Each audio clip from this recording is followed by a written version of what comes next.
16. gada vispārīgais līmenis, 12. klase, valsts eksāmenis matemātikā. Otrā daļa. Veic uzdevumu tekstā aprakstītās konstrukcijas, un tad ir īstais brīdis nopauzēt un lēnām izlasīt uzdevumu un mēģināt konstruēt prasīto šķēlumu. Tad dots mums ir kups, punkts K pieder šķautnei DD1, un konstruēt punktu P, kurā taisni C1K, krusto plakni ABC. C1K mēs varētu taisni uzvilkt. To mēs ņemam no labās sāņu skaldnes.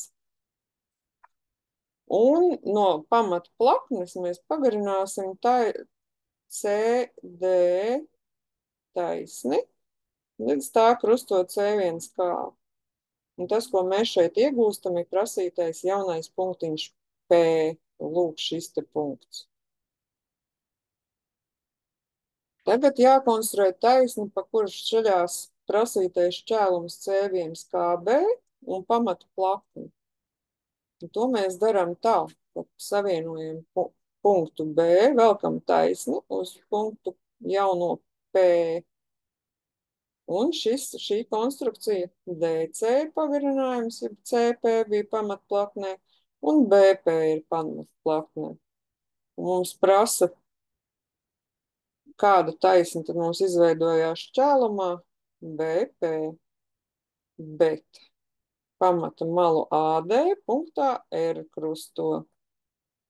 Un tā ir vienkārši jākonstruē šķēlums ar plakni. Kuba šķēlums ar plakni C1KB. Un tas, kas mums šeit pietrūkst, vajadzētu gan zīmēt ar raustītu līniju.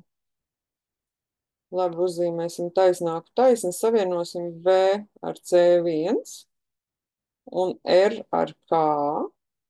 Un pareizi ir, ka šīs te ir paralēlas BC1 un RK. Mums ir izveidojies šķēlums, kuba šķēlums ar plakni CKB, bet pierakstīsim pareizāk C1 kā RB ir mūsu jauniegūtais šķēlums. Galvenais ir zīmējot, ievērot, kuras taisnes ir kurā skaldnē, kurā plaknē.